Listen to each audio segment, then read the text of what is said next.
Os da chi'n awyddus i ddod o hyd i fwy o syniadau o ran sut allwch chi ddefnyddio Flipgrid yn eich dosbarth, yna sy'n ni'n awgrymu bod chi'n mynd i'r dudalen Discovery.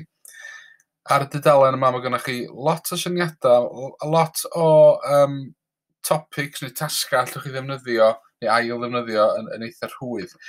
Wedyn, jyst i dynnu'ch sylw chi chydig o bethau ar draws y top fan hyn, mae gennym ni gasgliadau o adnoddau. Un enghraifft ydy'r Minecraft for Education Edition. Os ydych chi'n agor y Minecraft, bysa hwnna'n dych chi drwad wedyn i nifer o dasgau sy'n dych chi allan o Flipgrid, so mae hynna'n dych chi allan o Flipgrid i mewn i Minecraft, ond mae Flipgrid wedyn yn cael ei ddefnyddio er mwyn trafod beth sy'n cael ei wneud efo Minecraft a trafod mae'r disgyblion wedi ddysgu er mwyn dal hynny. Os yna di sgrolio lawr i'w chydig, mae yna wahanol math o bethau yma. Er enghraifft trending topics, mi allai sgrolio drwy hein i weld os oes rhywbeth y fan hyn allai ddefnyddio. Un da nes i ffeindio heddiw, Become an Inventor. So os yna glicio'r Become an Inventor, mae yna fideo i'r disgyblion wylio.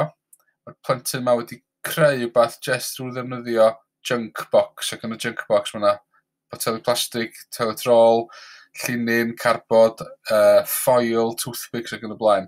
Wedyn y dasg ydy bod disgyblion yn mynd ati i greu rhywbeth eu hunan. So eto mae'r gwaith neu mae'r prif dasg yn dod allan o Flipgrid rhywbeth yn defnyddio dilo ydi o, ond bod nhw wedyn yn defnyddio Flipgrid i greu hysbyseb ar gyfer be maen nhw wedi i ddylunio.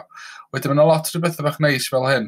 Dydwch am bod fi eisiau ddefnyddio fo, allai jyst clicio ar y gair add topic, neu dwi eisiau arbad hwn er mwyn i ddefnyddio fo yn y dyfodol, so dwi'n gwybod bod gennau wneud y waith yn dyfynu mewn mis, mewn 2 fis dydyn ni, allai glicio ar y botwm Save to Collection.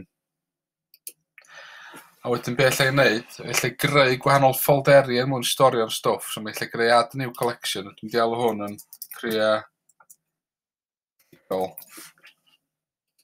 mae yna destun hwn wedi cael ei greu yr enw creadigol. Hwna wedi cael ei storio yn fanna i fi. Sa'n nôl at Flipgrid. Dydwch bod fi eisiau dod o hyd i hwn yn y dyfodol. Mae gen i My Library ar y top yn fan hyn. Ac yn My Library mi allai ddod o hyd i'r gwahanol ffolderi'r stwff dwi wedi dod o hyd yn nhw ac wedi arbad wrth ddefnyddio y dudalen Discovery.